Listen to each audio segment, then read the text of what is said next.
एक गांव में रूपवती नाम की एक महिला रहती थी। वो अपने नाम की तरह ही बहुत सुंदर थी, लेकिन उसे अपनी सुंदरता और अपने पति के धन पर बहुत अभिमान था। एक दिन रूपवती का पति शहर से लौटा और उसके लिए एक बहुत ही कीमती और सुंदर सोने की नथनी उपहार में लाया। नथनी में जड़े हुए रत्न चमक रहे थे।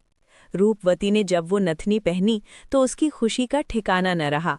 वो बार बार आईने में अपना चेहरा देखती और सोचती, मेरे पति मुझसे कितना प्रेम करते हैं, उन्होंने मुझे इतनी महंगी नथनी दी है। वो पूरे गांव में घूम घूम कर अपनी सहेलियों को वो नथनी दिखाती। वो हर पल उसी नथनी के बारे में सोचती रहती, कहीं ये खो ना जाए, कहीं ये मैली ना हो जाए। उसका पूरा ध्यान, उसका पूरा चिंतन बस उस नथनी और उसके पति के प्रेम पर ही रहता।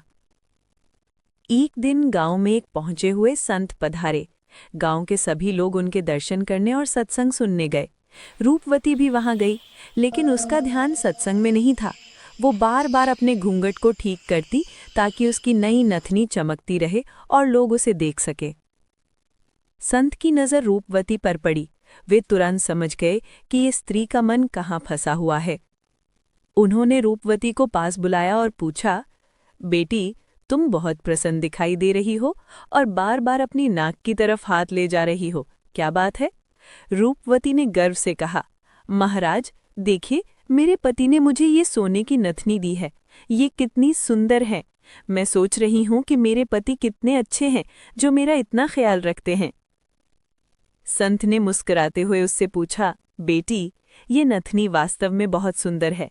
जिस पति ने तुम्हें ये नथनी दी, तुम उसका गुणगान कर रही हो, उसका चिंतन कर रही हो, ये अच्छी बात है। लेकिन एक बात बताओ। रूपवती ने पूछा, क्या महाराज?